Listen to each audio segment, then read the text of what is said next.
Welcome to the deep dive. We cut through the noise, pull out the key insights from a whole stack of info, and get you well-informed fast. Today, we are plunging into, well, one of Earth's really enigmatic places, Antarctica. Definitely. It's a continent covered in ice and quite a bit of mystery, too. Yeah, exactly. So we're looking at everything from, incredible scientific discoveries under the ice to some of the captivating, sometimes pretty wild theories swirling around it. We really want to explore what's actually down there in Antarctica's hidden depths. So what have we got to work with for this? Well, for this deep dive, we've pulled together a really interesting mix. We've got cutting-edge scientific reports, glaciology research. Okay, the hard science. Exactly. But also historical accounts and, the kind of popular online stuff that really sparks those conspiracy theories. Right. So our mission really is to sift through all of that, help you separate, the solid scientific findings from, well, pure speculation. To figure out what's genuinely known. Precisely, and what's still just out there. Okay, so let's start with something visual. You probably saw this image, right? It was all over the internet a few years back. Oh, yeah, the pyramid? The Antarctic pyramid. It went totally viral, I think, around 2016 because, it looks so much like a man-made thing. It is a striking image, no doubt about it. It really grabs your attention. So the immediate question is, ancient civilization under the ice. What's the deal? Well, it's a great hook, but if we connect this to the geology, the earth science, the explanation is much more grounded. This peak, it's in the Ellsworth Mountains, about, 4,150 feet tall. It's not some alien structure or, ancient ruin. Right. It's shaped, those four, really symmetrical faces.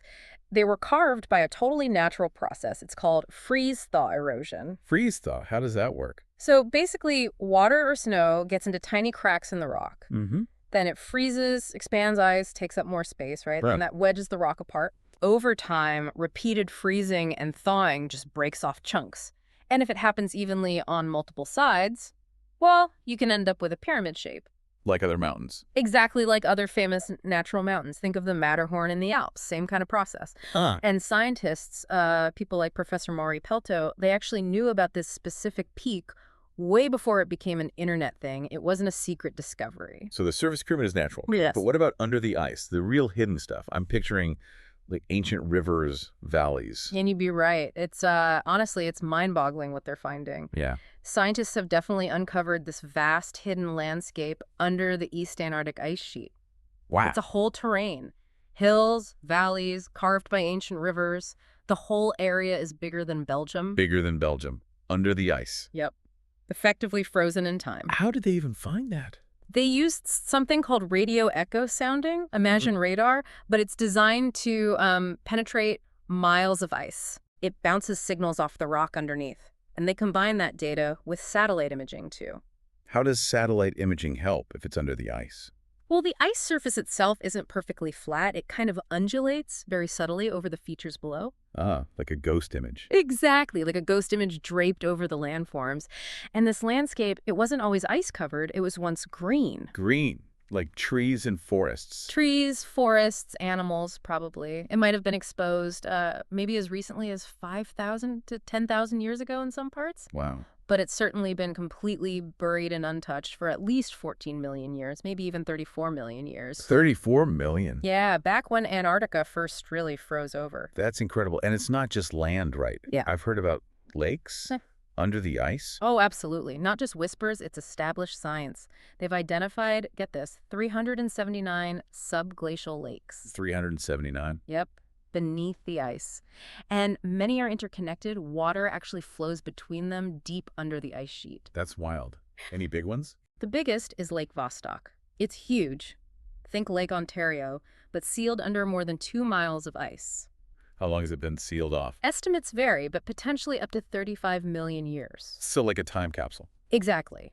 It's 240 kilometers long, 50 wide, hundreds of meters deep.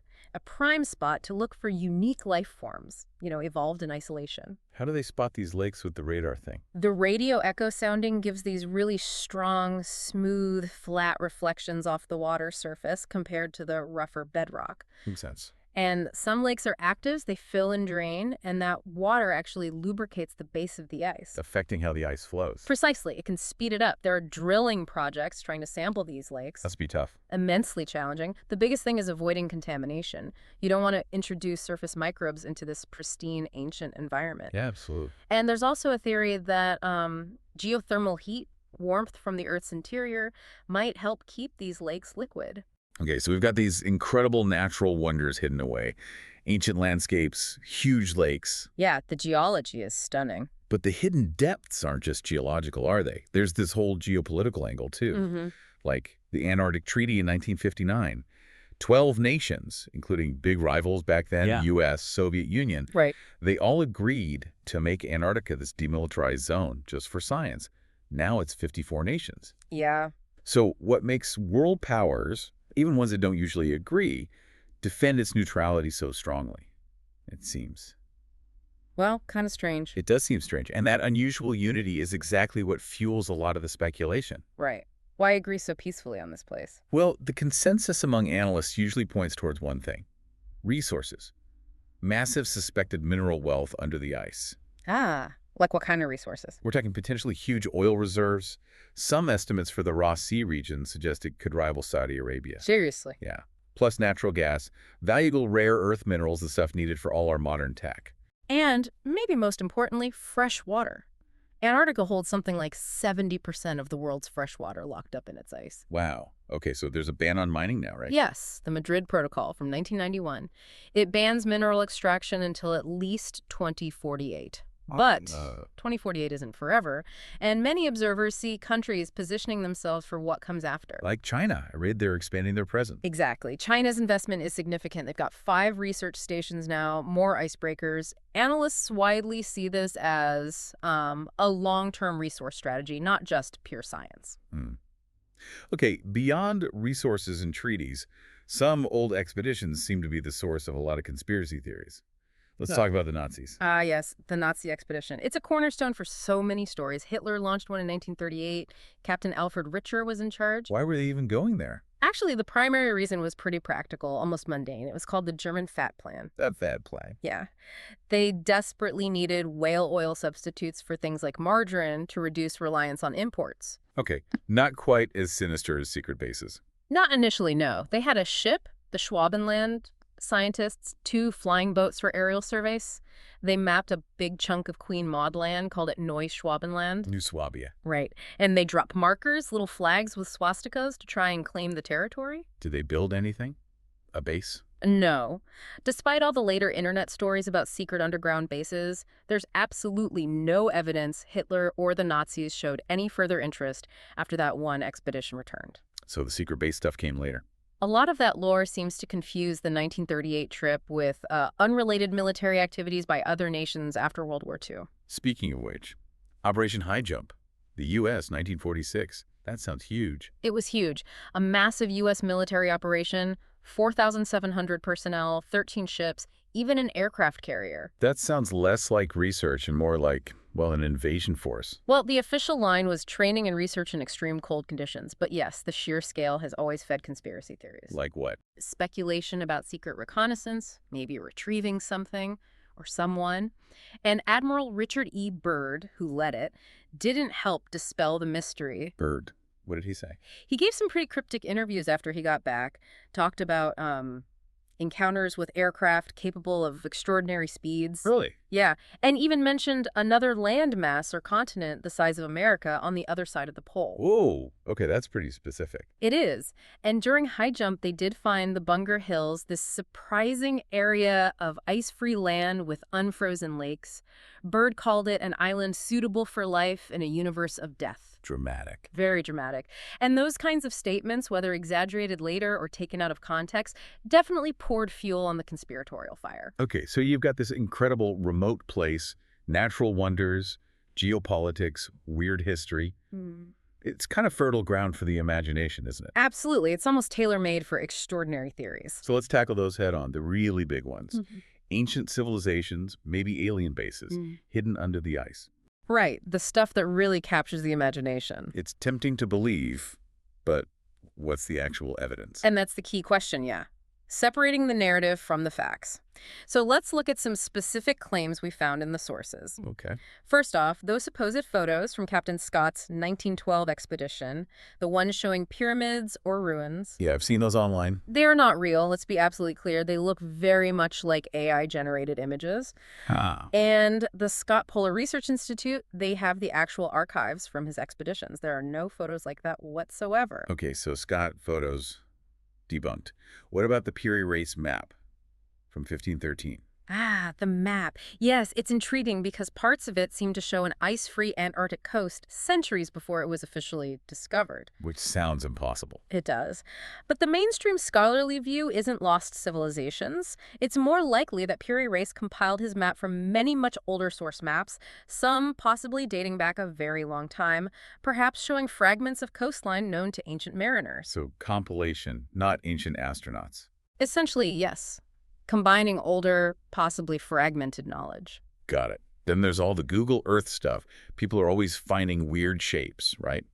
Coordinates for pyramids, massive lines, staircases. Oh yeah, the Google Earth anomalies. They pop up constantly. You see coordinates shared for 14-mile structures, saucer shapes, caves. So what are they really seeing? Almost always these are just artifacts. Glitches in the matrix, if you like. How so? Antarctica has pretty poor satellite coverage in places, so you get errors when they stitch images together. You get distortion from viewing steep terrain at sharp angles. Okay. Or sometimes it's just a natural rock formation or a snowdrift or shadows playing tricks that looks weird from miles up. So if you actually went there. If you actually went to those coordinates, you'd almost certainly find, well, nothing interesting, just ice, rock, maybe a confused penguin. Right. No giant alien staircase. Sadly, no.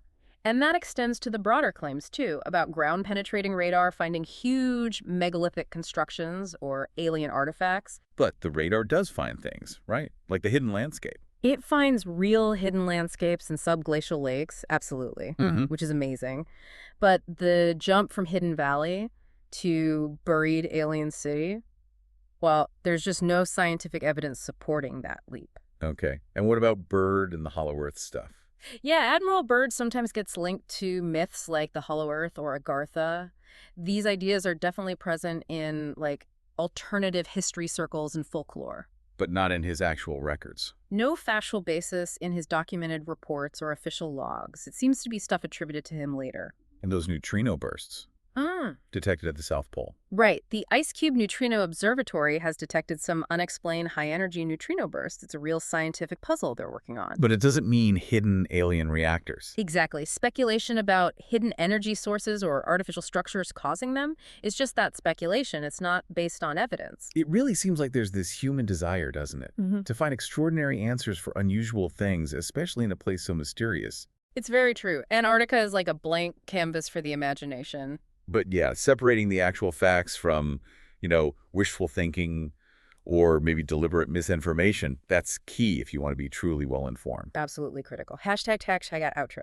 So, wrapping up this deep dive, Antarctica really is a land of secrets, isn't it? It truly is. Full of wonders. But it feels like the most compelling secrets, the most amazing ones, are actually found in the real science. The verifiable discoveries about his past, and also in that complicated geopolitical situation playing out right now. I completely agree. While, the popular theories about lost cities or alien bases are exciting, they remain unproven. Yeah. But the real Antarctica, these deep, ancient lakes, the vast landscapes buried for millions of years, its strategic importance on the world stage. That's arguably even more fascinating. I think so. The verifiable mysteries are just as captivating, maybe even more profound in the end. Which leaves us with maybe one final thought to chew on. As the climate continues to change, and Antarctica's ice potentially reveals more of what's underneath, what new secrets, verifiable secrets this time, might emerge? Yeah, that's a huge question. And how could those discoveries challenge what we think we know about Earth's deep history, and maybe even where we're headed? What might be waiting under that melting ice? It's definitely something to think about.